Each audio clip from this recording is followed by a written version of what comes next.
to be trampled upon. In Sierra Leone, too many people are looking for bribes. We've seen it in Salone. Yes, I consider How old myself are you? just turned 40. What keeps the party apart now? There might be sharp divisions. How much do you have? Cannot tell you how much I have. You ought to be able to accept responsibility. Would you vote for a 25-year-old president? Definitely, I will vote for that person. And definitely it means by 35 he will retire. If somebody has done a very good job, I don't think there is any big price for that person to be paid. Wouldn't it have been better? Charles Taylor was former head of state of Liberia. We should be frank. Audio Jungle.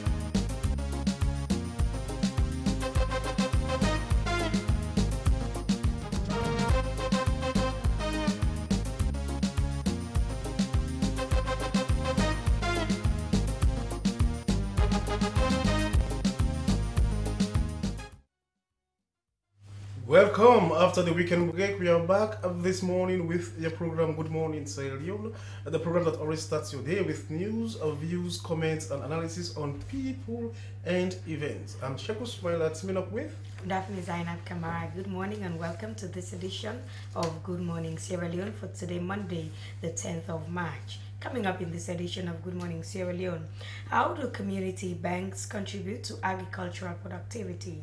We are set to find out in the program. Africa Center for Strategic Studies holds symposium on the role of the media and the security sector in national development. And National Youth League of the ruling All People's Congress celebrates Youth League Week of the party. All these and more in this edition of Good Morning Sierra Leone. Be part of this program by sending in your text messages to the number 079460093. The number again is 079460093. And this program is sponsored by Nyami Adom Enterprises, Wadela Waterloo Street, sole proprietor of Made in Ghana Product Chico. Thank you so much, Daphne Kamara. How did you spend your weekend? My weekend was splendid. I can see it by your appearance. I know you had a very good time. Yes, I did. But then I'm Daphne, as usual, I bring the wise words. Well, in today's edition of the program Good Morning Sierra Leone, I quickly go through the wise words. The airplane is always safe at ground, but it is not made for that. So always take some meaningful risk in life to achieve great pleasure. So, how did you see this one? Reasonable. The airplane is safe when it is not flying. Yes. But it is not meant for that. It is meant to fly. So there are times you have to take, prudent risk, for you to enjoy or to get a great pleasure in life. But then now, Daphne, I go to the first item in today's edition of the program Good Morning Sierra Leone. Well, it has to do with the agriculture sector. The Ministry of Agriculture, Forestry and Food Security, with support from the International Fund for Agricultural Development, known as IFAD, has in total established 17 community banks in various towns across the country. The ministry has also held meeting with the Mine 91 community on the Chinese $1.3 billion agricultural project. Well, in the studios to talk more on this and the recent activities of the ministry, we have here the media officer, Obaka Darami. Good morning. Good morning. Now, the banks, these banks, 17 in all, have been established in various towns across the country. Now, what the essence of these banks? How do they contribute to agricultural development? Well, the essence of these banks is to support the poor people, the rural people, to move away from poverty. Because it is not our role to establish bank, Ministry of Agriculture, but it is our responsibility because 65% of our population are farmers. For example, farming activities, we need to support the farmers, but if they want loans from these regular commercial banks are mostly situated in the district headquarter towns. And if our poor people want to get loans from those banks, they will be asked for collateral security and all the rest of it. And it will be difficult for them to get loans. And another thing is, if our people want loans, right, the regular commercial bank asks for huge interest rate, 24%. And if they give you a loan January, they expect you February to start paying these loans. And agricultural activities, when you take a loan in January, you expect to start paying that loan maybe sometime in September after planting, harvesting, and you sell. That's the time you'll start to pay the loan back. If you're given a loan in January and expect you to pay back in February with 24% interest rate, it is very, very high. So we thought it fit that we should establish these community banks, which are doing well. One, takes a lot of burden from the people. One, if, for example, someone is sending money for your relative in the village, right? You don't need to come to Freetown. You can send it to the community bank through Western Union. There are a lot of other services that they render. For example, the village schools, the schools over there, if they have to pay salaries to teachers, they don't need to come to Freetown. Accountant General or Treasury can send the money to these community banks. They can just take the money from the community bank and pay these teachers. And to the farmers, it's easier for them to get loans. And these banks are owned by the communities. They buy shares, they are shareholders in these banks. And these banks do a lot of loans to the people, different type of loans to the people, whether it's for purchasing cocoa, whether it's for palm oil, and so on and so forth. But the concern here is, people in the first instance, do not like, to bank the money or to save the monies in the banks. They prefer to keep the monies at home, and whenever they are in need, they just go and take it because they've not got real orientation. Now, don't you think, now that the banks are there, you have a special responsibility to ensure that you first of all orientate the minds of the people to say, oh, saving is good? Well, under the Ministry of Agriculture and IFAD, we have done that. That's why the 6 rural community banks being run by Bank of Sierra Leone, they have turned them over to the Ministry of Agriculture because of the way we're running these banks and the successes. If you go to a place like Panembo in Leone, you'll see a lot of changes from the community people, how they've grown, how they're using these banks, to the Okada riders taking loans. Because if you buy shares from this bank, after you buy shares, you're entitled to take 4 times the shares you buy from this bank. Say you buy shares of 2 million, you're entitled to get 8 million loan from this bank. And recently we just opened 2 new banks, one in Medina, that's in Tonkolimba, that's in Cambia district, and another one in Kamakwe. We did the one in Medina on Friday, and the one in Kamakwe, we did that one on Saturday. And the people were happy and they started buying shares, and already the banks are operating. If you go to other areas like Kono and so on and so forth, you see people forming themselves into cooperatives, coming to buy shares, coming to take loans from this bank, and that has changed the lives of our farmers in the rural village. Because agriculture, mostly you don't need they don't need to take huge money to start up. They might need a loan for the season, maybe like 4 million, 5 million, 2 million, just to be able to feed themselves, just be able to buy fertilizer and so on and so forth, and wait until the harvesting season comes. But before, they will get loans from these lenders, these local lenders that will come and give them higher interest rate. For example, they'll give them 1 bushel rice for 4 bushels rice. At the end of the day, when these farmers harvest, all their proceeds, like loan shark. Yes, loan shark, all go back to this loan people, and nothing has been realized by these farmers. So we thought if we did, we should come in between, try to ease the stress on these farmers, and see how we all can grow as a country. So when you say when these people go for loans at these community banks, what's the difference? Do they have to have shares there before they can access this facility, or what? Well, you have to. You can have you have shares there. You can take 4% of the total amount of shares you have as loan. On the other hand, you don't need to have shares there. You can go and apply for a loan since a community bank, and this bank, they know the people within the community, within the chiefdoms surrounding that bank. So you can have based on because they know you. Well, because they know you and the activities that you're carrying on, and they know that definitely you're going to pay. And these banks are not just banks there to support any family members or so. They are legal method. If you take loan, you definitely have to pay. And as all the banks have been operating, they've been doing well. The community people are paying their loans, lives changing. It's not only to farmers, even local business people. They are also taking advantages of this loan. There are farmers from themselves into cooperatives in Leone. They have loans from this bank, and they're mopping up, buying rice from all the other agricultural business centers around and selling, bringing them to the markets in Kenema and Bo and selling them, and they're growing gradually. But then now, are these banks meant only for agricultural activities, or are they used for other transactions? Well, they're not only meant for agricultural activities, but we think that it can ease the constraint on the poor people, on the rural people. If you knew Sheku, you should buy shares. That's very, very good for you. If you buy shares from this community bank, you're entitled to get 4 times the amount of shares in loan and it is good for you than going to regular commercial bank that will charge you 24, 25, 26% interest rate, and they expect you to pay back the next No, the next no, one. no. In some other countries, like China, for example, they have special banks that are meant only, for agricultural activities. You have banks for construction, banks, for agriculture, as the case may be.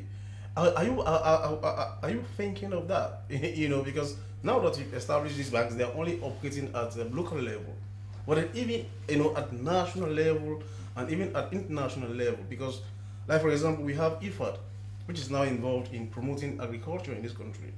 They want to bank. They have to go to the normal banks, like for example, the commercial banks. But then if there are special banks that are only meant for agriculture, like for example, in China, they have a central bank that is only meant for agriculture. You can go there, you can access loan, you can transact business as far as it is for the advancement of agriculture. Don't you think Sierra Leone, should be thinking of that? Well, I think we've passed that stage of thinking. I think now we are acting, we're implementing. Okay. That's why we have the community banks, they're there, and now we're about to get the Apex Bank that's going to coordinate the activities of these community banks, and it's going to be a bigger bank, which headquarters is going to be in Kenema. You see, the thing about bringing the community banks is because of the poor people, because of the agricultural activities, because even though agriculture is important to Sierra Leone, agriculture is important for our growth. Only 4% of the loans from commercial bank are being given to agricultural purposes, and we find out that that's an irony. If we want to take agriculture seriously, we have to support the poor people, we have to support the rural people. So that's why we come about this bank, with these banks, and try to support these people, and that's why they're thriving. If you go to most places these banks have been established, you hear the stories. I had a story about with a lady in Shegwema called Miata Brima. She was just a regular business from a small table. Now she owns a shop, she's building a house because of Who are managing this? Because you see, the running of the banks is also very important. So, who are managing the banks? Are they managed by officials from the Ministry of Agriculture, or they are managed by? Let us know who are managing the banks. Well, you see, the Ministry of Agriculture is engaged in a lot of activities. We bring professionals in to do all these jobs, people that have expertise in all these areas. That's why when we start establishing these banks, we bring people that can run banks, people that are bank managers, people that are trained to operate this bank. That's why they are successful. And because of these successes, that's why the Bank of Sierra Leone have to turn over their rural banks over to the Ministry of Agriculture for us to run these banks, because they've seen exactly what we are doing. Even if you come to road construction, the Ministry of Agriculture is doing 98% of the feeder roads. All over the country, all the feeder roads you see has been done by Ministry of Agriculture. It is not our role, but it is our responsibility, because we want to link the farmers, we want to link the poor people to market, to their houses and other places. But Ministry of Agriculture is not actually doing the road. We take professional, we contract SLRA, we contract engineers, we supervise and make sure that the job is done, not only done, but done properly. Now, Mr. Dagame, when you sit here, you just talk smoothly, and it's like magic. These people benefiting from these community banks, are they just there to please the people? Do they make profit, or how do the people pay back these loans? Is it not too much for them? Well, it's not that I just talk smoothly. It's what I've seen. I go to the ground. Even this weekend, I was in Kamakwe, I was in Cambia. The weekend that passed, I was in Kailaon, Kono, and Kenim. I go there, I talk to these people, and get their stories. So how do they pay back these loans? Do the bank make profits? Yes, the bank make profit. How the banks operate? If they give you a loan, let me say they give you 10 million loan January, right? Because they know it's an agricultural loan, you can't start paying in February, right? They will tell you that, okay, this loan is for a year, right? The last 3 months of the year, or the last 4 months of the year, that's when you're going to start paying this loan. But from January, starting February, you're only just going to pay a little amount. That's just the interest. That's what you're going to pay for the next 8 months. And on the 9th month, you start to pay the loan. 10 months until you finish, and you can come back for another loan. It does not stop there, because if you take 5 million loans loan now, you pay. You can be able to take 10 million loans loan. That's how you grow. So that motivate the people to pay back, because they know there's room for growth, and they have all other opportunities to get bigger money to expand their farm or expand their businesses. When we talk about agriculture, we don't just talk about taking loan for the farm. We talk about value addition. We talk about distribution, buying the agricultural produce, processing them, packaging them, taking them to the market. That's all the chain of agriculture, exporting it. So we support these people in all So this do the banks give concession? We know that farming, agricultural activity depends on the weather and whatnot, whatever produce comes out of one's activities. What if sometimes business goes bad? Well, sometimes the business goes bad, like for example, if the prices go down for palm oil, like some of the community banks, the farmers will bring their produce, come to the bank. The bank will store their produce and give them money, and when it's time to sell, they sell their produce and pay the money to the bank with a little bit of interest. So we are supporting the farmers, even if things are hard. We are there to cushion that hardship, so the farmers won't go away, because we want to encourage people to come into farming activities, because we want to feed our people, we want to be food sufficient. That's why we're doing all this, so we'll have the farmers will have ease in doing their farming activities and in doing business. But then, actually, next time we'll have loved, definitely to have, pictorial evidence, of what Mr. Rami is talking about. Because as you know, television is picture, right? So we hope the next time coming, how we see, exactly what we're doing, and people see for themselves. We're seeing is believing. Well, I have I did a lot of interviews over the past 2 or 3 weeks, because a consultant was in Sierra Leone from IFAD. IFAD sent a consultant because of the successes in Sierra Leone through the IFAD project, through the Ministry of Agriculture. They sent a communication consultant to come and look all the things we're doing, to emulate it, copy it, document it, so they can show it to other countries that IFAD programs are going on, so they can copy our successes. So we went on that trip with the consultant. I have those footages. I'm going to process them and bring them to SLBS so the people can see it all over the country. Yes, for sure. Because so they can listen to the farmers, they can listen to them, see their activities. Like the other day, you were saying that the farmers will kind of load their products, or their produce in trucks. Why is they riding jeeps? You understand? So that is the same thing we want to see the farmers themselves, manifesting. Sheko, let me just come in there. It's like the agricultural sector is just interested in making the farmers richer. Do they think of the people who buy these products? Well, the thing is that now the president was talking about that is why this aspect of commercialization is coming in. You understand?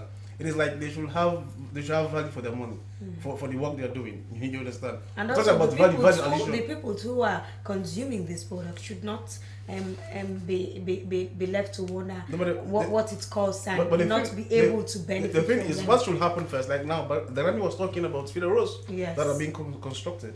Now, they should first, what the emphasis should be on is that they should be able to satisfy the local markets. Local consumption is very important. Yes. You understand? Because if you can only export the surplus, so let us have ourselves satisfied first before taking the product to other countries, to the neighboring countries, as the case may be. Yeah, but let me just clear that, right? Ministry of Agriculture, our role is to help the farmers to produce. Once they produce, our role should stop right there. So you don't regulate the hold prices? on. Let me just say, we don't regulate that. We help the farmer to produce. They produce enough food. Our role should stop there. It should be Ministry of Trade and Industry that should come in, package, distribute, and all. But Ministry of Agriculture, because we want to bring it out to the people, we want to bring it out to Sheku Smiler, we want to bring the food out to you. That's why we're constructing this feeder road. That's why we're supporting our farmers. We're supporting packaging and industrialization. But on the other hand, you say we are just supporting the farmers to be rich. That's not just it. The more supply in the market, right, the lower the price. That's why we're supporting the farmers so they can produce more. They bring it to the market. The prices will go down. Then we'll be able to export our surpluses. For now, we're exporting a lot, right? Now we have surplus in cassava. We have surplus in potato. We're exporting it to Guinea. If you go to Bamo Luma, when they have a Lumo every week, now you're saying we are having export in cassava and potato, right? Don't you think it is because of our eating habit? We've not got that habit of diversifying. Like for example, the other day somebody had eaten 2 cups of gari, and when he was asked, "Have you eaten?"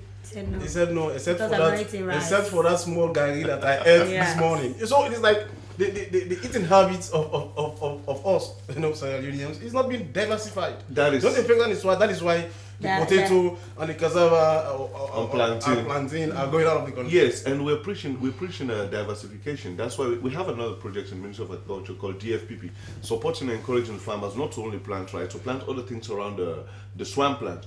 But on the other hand, we are preaching, talking to people to diversify. Even in Japan is not rice sufficient, but they preach to the people to be to eat other things. Now they'll eat a little bit of rice. They put all other things around the plate of rice, and that's just it. But we will get there. We will get there with Sierra Leone. A lot of Sierra Leoneans have changed. For me, I'm a changed person. I don't eat rice every day. I eat all the food stuff, so definitely other people will change. Okay. If I can change, definitely other people. Thank will you change. so much. I'm here is Abaka Darami, and he is the media officer attached to the Ministry of Agriculture, Forestry and Food Security. Well, he was just talking to us about banks that you've established across the country, 17 in all. These are community banks to enhance, agricultural activities in the country. Definitely, we've got other interesting topics to discuss this morning. Yes, Sheku, for that we go over to this other issue.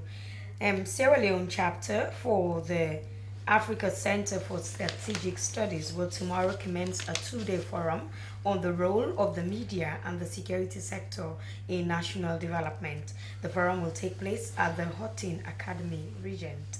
In the studios to tell us more about the forum is the Assistant Secretary General of the Sierra Leone chapter of the Africa Center for Strategic Studies, Francis Langoba Kylie. Good morning and welcome to Good Morning Sierra Leone. Good morning, my pleasure. Yeah, what's the essence of such a forum? Well, thank you once more. I think basically the thrust of the African Center for Strategic Studies is to aims to support the government of the United States foreign and defense policies, especially with its engagement with the African continent. And we, as a Chapter 29, we are an alumni. We have been beneficiaries of various symposiums, programs, and training programs that are being organized by the ACSS within the various subsets of the African continent.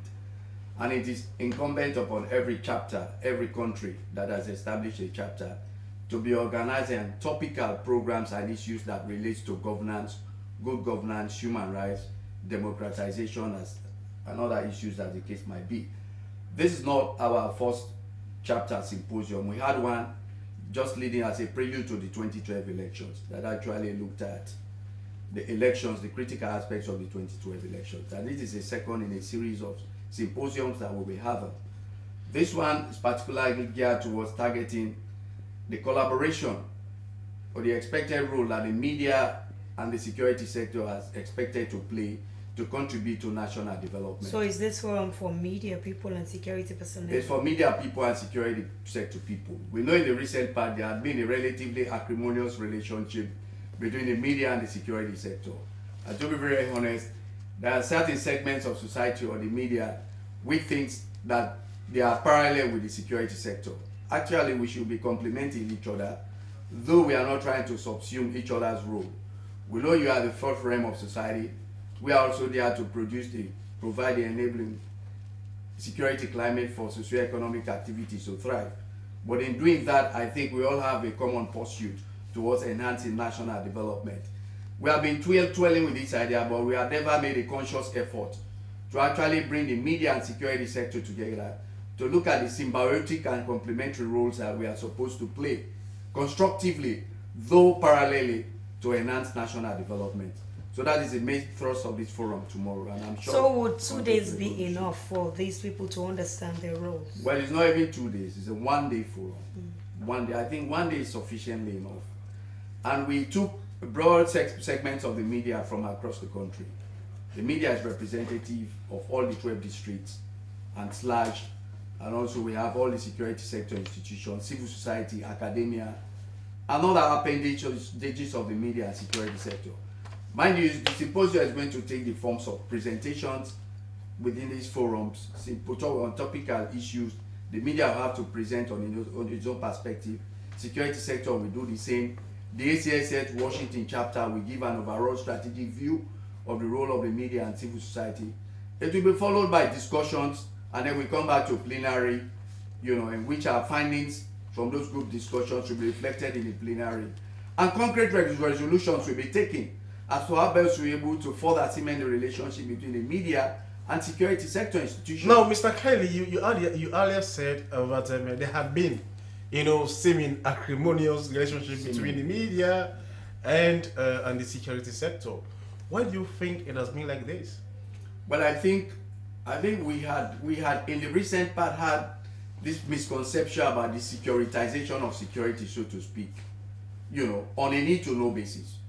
We had this pre-war concept of confining security to on a need to know basis, failing to realize that we are now trying to consolidate our democracy.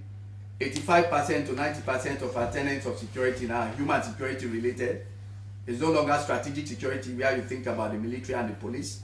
Like you have the ONS, we have a director, we play oversight, civilian oversight role in terms of ensuring accountability, and democracy, access to information of the public with regards to what the security sector does. But I think in the recent past there has been this misconception. So even when you go to the police or you go to the military, they say no, you are not supposed to be privy to this kind of. But don't you think that has been the problem? The point is, when probably a journalist, tries to kind of access information, from the security people, there are times they are very hostile because they just see you as somebody who has come, to let out their secrets. You understand?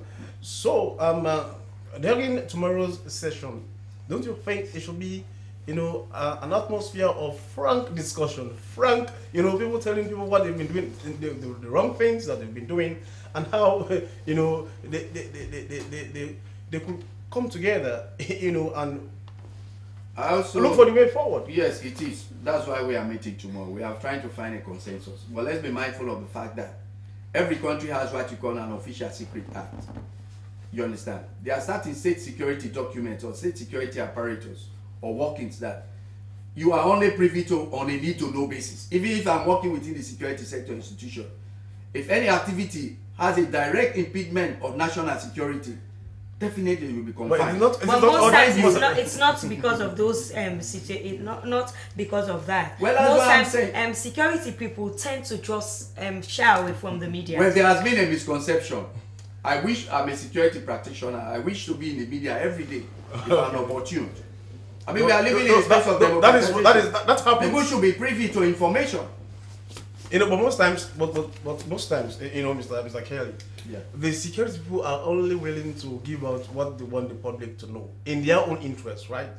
But then, when probably there is something that the journalists want, to unearth, there's always a problem of the journalist, accessing that particular information. Where in fact, it is not like you've said. Yes, I know that there are certain information because of security reasons. Yes. You cannot just release them. But there are certain ones that should be released. Ideally, the scenario should be the press or citizens should have access to information across all facets of society, except that information has a direct impediment to national security, which you think the security of the state has an existential threat. If that particular information is released, then definitely it can be confined. But if you ask my honest opinion and the views of the Office of National Security, being the government agency for security coordination in this country, our view is that we should be open to the public, we should be open to the media. People should have unimpeded and unfettered access to information on the proviso that it does not impede on national security. So will tomorrow serve as a day of you enlightening all the security personnel on how to behave when it comes to information, sharing out with the media? We are hoping to use tomorrow's symposium as a litmus test for us to concretize our relationship with the media. And let us also understand, mind you, we have a reciprocal responsibility. In as much as the media has access to information, it also has a reciprocal responsibility of judiciously making use of that information to better inform the public and not dwell on sensationalism. So it's a two-way traffic. Okay, thank you so much, Mr. Kelly. And he is the Secretary General of the African chapter, or the Salone chapter of the African Center for Strategic Studies. Well, tomorrow they'll be having a symposium. It is about the role of the media and the security sector in enhancing national development. Well, the program you're watching is Good Morning Sierra Leone. from Sierra Leone Broadcasting Corporation. We now go on to what has to do with politics, lovely. And it is about the APC Youth League. It is not gainsaying that young people in any political party are the foot soldiers who have the energy and motivation to further party activities. During campaign periods, they have the ability to create the euphoria. They also have the ability to persuade peers to vote for their own parties, that is the parties they belong. This is evident in the activities of the National Youth League of the ruling All People's Congress, APC. In order to further unite the league, the executive of the league has decided to organize what they refer to as APC National Youth League Week, for which several activities have been lined up. Well, in the studios to talk more on this is the Secretary General of the National Youth League of the APC, and he's Ali Conte. Good morning. Good morning, Sheku. Tell us more about this Youth League Week of the APC. Well, to be specific, we are planning to commemorate the APC National Youth League Day, which is on the 23rd of March 2014. The reason for the commemoration of this particular day has to do with symbolic activities that has to do with the survival and the successes of the APC party. Let me just say this. In 1967, when the APC party was elected into power, that is under Shaka Stevens, the first coup attempt to overthrow the APC by then Brigadier Lansana was on the 23rd of March 1967. Again, the second attempt on the life of Dr. Shaka Stevens was to overthrow him was on the 23rd of March also 1975, when that particular attempt was unearthed. And Joseph Saidu Momo also was attempted to be overthrown on the 23rd of March 1987. And when all these attempts failed, we then saw the ugly advent of the RAF war, which plunged this country into total destruction when the APC was in power in 1991. And the first gunshot was fired by the RAF on March 23rd at Bomaru, which saw the overthrow of the APC. So to us as young people of the APC party, we deem it very necessary to commemorate this day with a particular theme that we are calling on young people to dismantle all networks of indiscipline and lawlessness, so that we should contribute constructively to the development of the nation. For that, according to you, you've lined up, activities marking the day, and let us know, some of the activities what we will be doing on that day or days leading to the day itself. Yes, we have affiliate bodies or affiliate organizations to the APC National Youth League, which are being informed to participate in the week-long celebration. And one of the key events that will climax the celebration will be a quiz competition from various tertiary institutions that are under the National Union of APC Students. We shall be coming up with a key quiz competition that has to do with this particular event that saw the APC coming back to power. Sally, observing this day, let's know what are some of what has been the youth, the people in the APC party, your youth league. What has been your role in enhancing, pushing the party forward?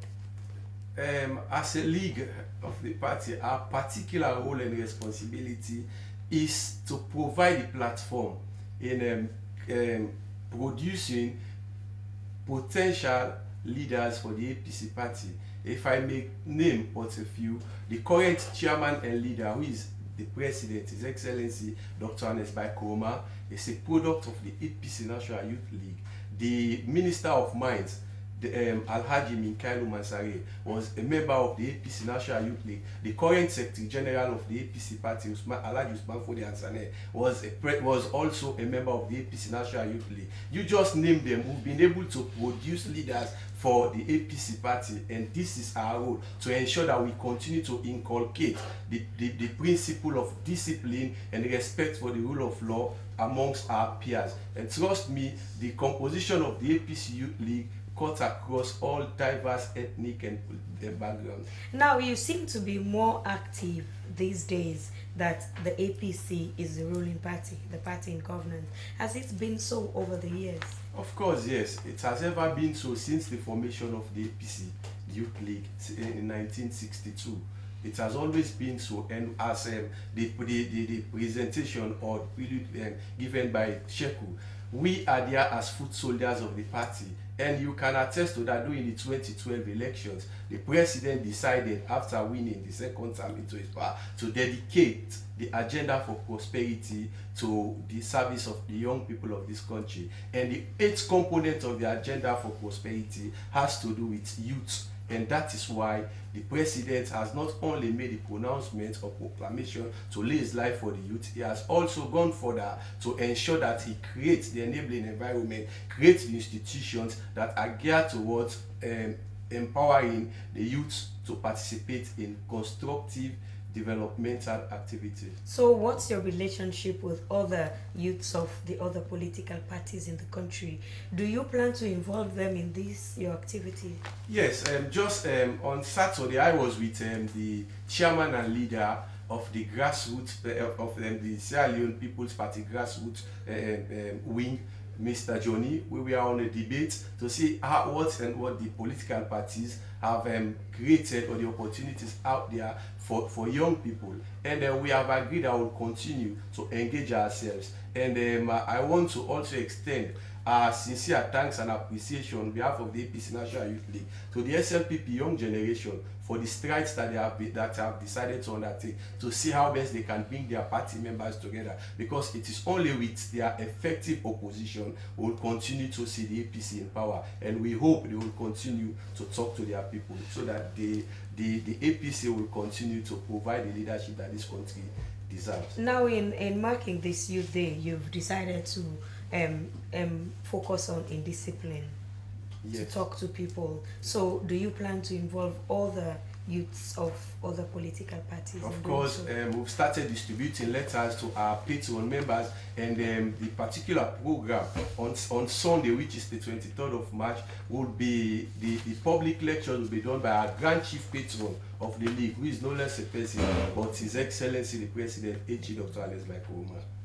Okay, thank you so much. And he is Ali Conte, the National Secretary General of the APC National Youth League. Thank you so much. Well, he's just been talking to us about, a special day that they will be commemorating. That is March 23rd. Is it a day? Are you saying that day is not a good day for the APC? Well, it has to do with the successes and challenges of the APC party. Okay, thank you so much. Well, now, definitely we need to take a short break. When we come back, Good Morning Sierra Leone continues.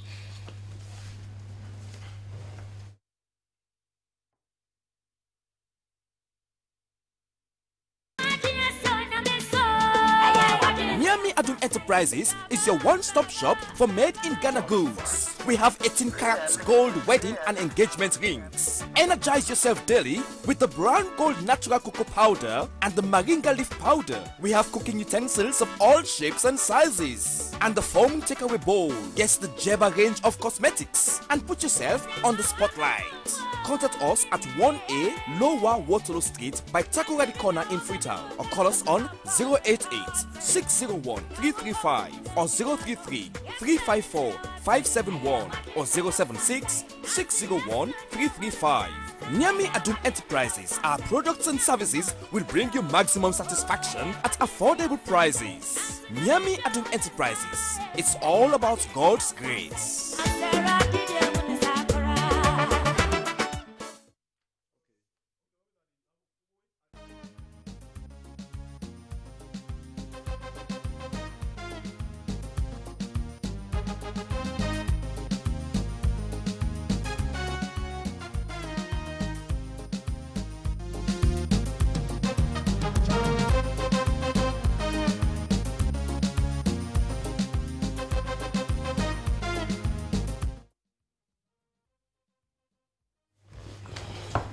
We are back, and the program you're watching is Good Morning Sierra Leone, live from the Sierra Leone Broadcasting Corporation. Definitely, Sheku, we have another issue right now.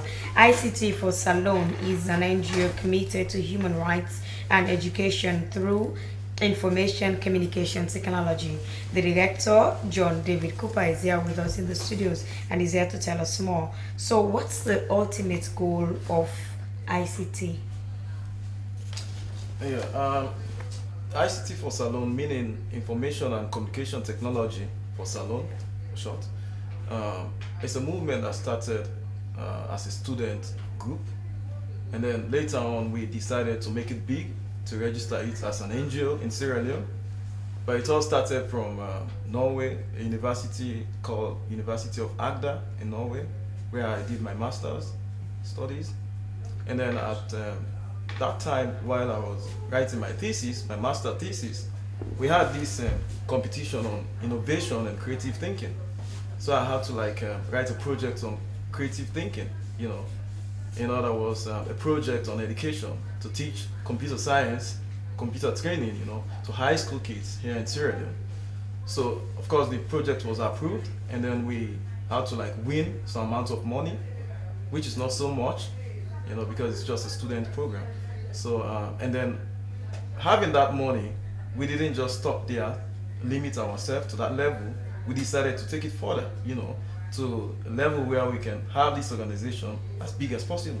So that's why I'm here in Sierra Leone to register this NGO, which we've done already, and then we have the full mandate now to operate as an NGO in Sierra Leone. But the goal of this ICT for Salone is to ensure that we give the foundation to children, the computer science foundation to children before they go to university. Because I did electrical and electronics engineering in my bachelor, and then I know what that means.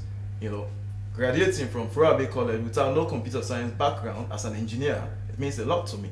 So this is like a motivation. This is like the reason, the drive behind this whole movement. That's why I decided to take this thing to my country back. You know, not just leave the education there, but bring it back. Because for now I'm staying here in Norway, so I decided to bring this thing back home.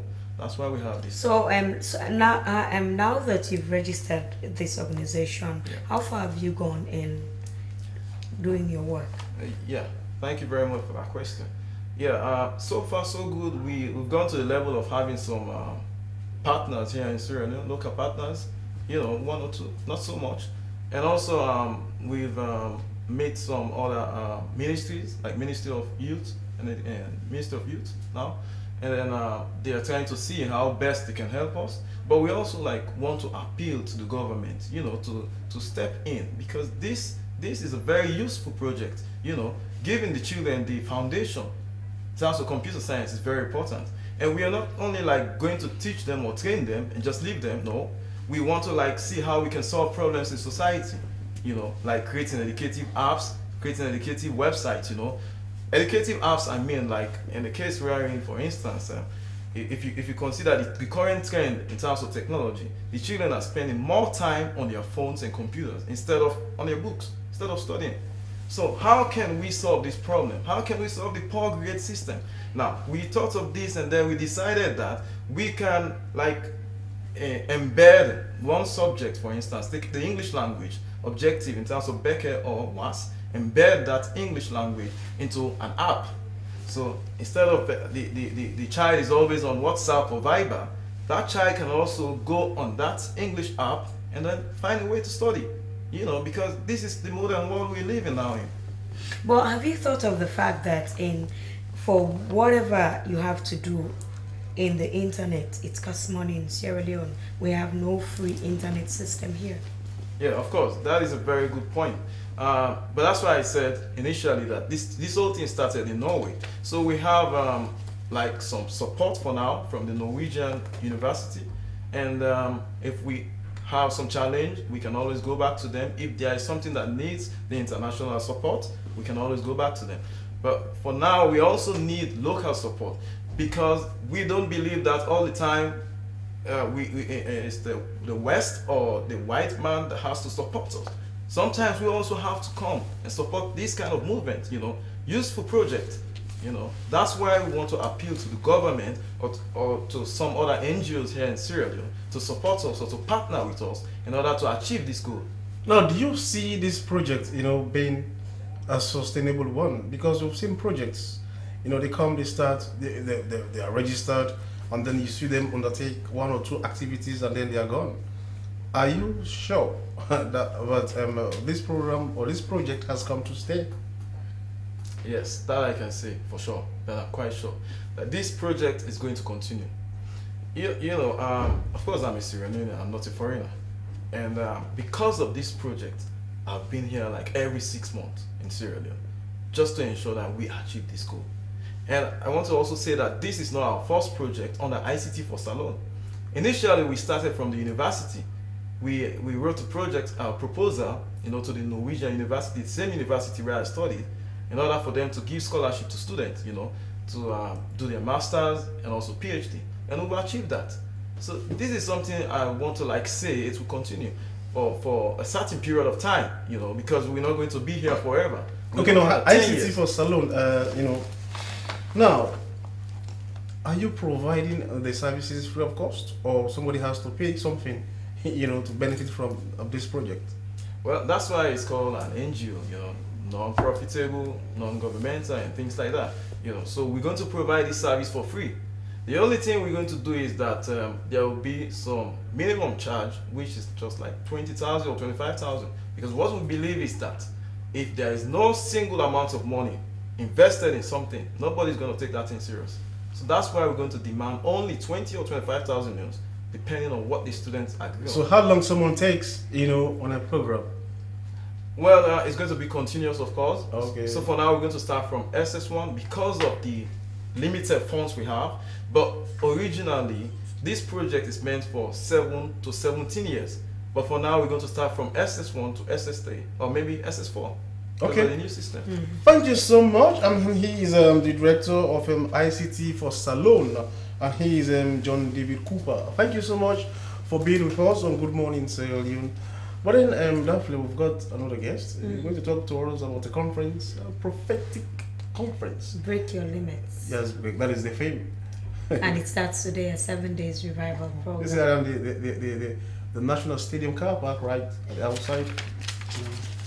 No, well, he is here to tell us more about it. For that, we have Pastor Desmond Bangura. Good morning, and welcome to Good Morning Sierra Leone. Good morning. So tell us more about what you plan to do today. Well, Christ is Lord Evangelical Ministry is an evangelistic and deliverance ministry. We will be embarking on a 7 days power-packed prophetic conference starting today, right up to Sunday. And I've come to let the public know that something is going on starting today from Town, and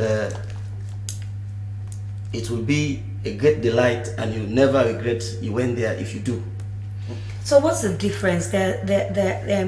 All over Sierra Leone now, there's so much of this conference, religious, Christian pastors doing these things. What makes yours the difference? Well, if you can look at the theme of the program, to break the limit, I believe that there are certain factors which are responsible for holding people back. Our maybe ancestral background, forces of darkness might be responsible. So we want to add the God factor to our life. You see, you can be educated, you can be beautiful, but you can be disadvantaged by the devil. And in this program, God will be giving advantage to his people to overpower and make sure that they maximize their potential and live the life they're supposed to live. So now, like Daphne was asking, we have seen conferences, of this nature, but then the impact is not like much felt. What actually do we expect? For example, if I'm to go to this conference today, what do I expect? Well, first of all, in these meetings, I want to assure you and guarantee you that the presence of God will be there. And the Bible says, in the presence of the Lord, there is fullness of joy. First of all, you will have your joy back. I want to guarantee you. And then secondly, the power of God will be there to set people free. Jesus will be there to set people free. The Bible says, whosoever the Son shall set free, you shall be free indeed. You see, Lazarus was raised from the grave by Jesus, but it was limited by certain factors of the grave. There are certain people, you see them in life, they are alive, but they are just existing, they are not living. You know, it was when Jesus Christ declared and pronounced him to be loose that he was set free. You can be living, you can have all the education in your head, but you can be limited and restricted by the devil. So I want to assure you, if you go there and you believe that maybe certain factors are responsible for putting you down or for making you to be stagnated in life, if you go there, I assure you, you'll be set free. So would it be just Sierra Leonean pastors, or would there be visiting pastors from other countries? Well, we have a guest pastor, a guest prophet from Ghana. He's a very young and dynamic prophet, Nigel Gazy. He has been here before. And people that are listening or looking at the program now attest to the fact that Pastor Nigel has a special unction from God to see and discern whatever the devil is doing or has been doing in the lives of people, and to speak the mind of God and to declare you free.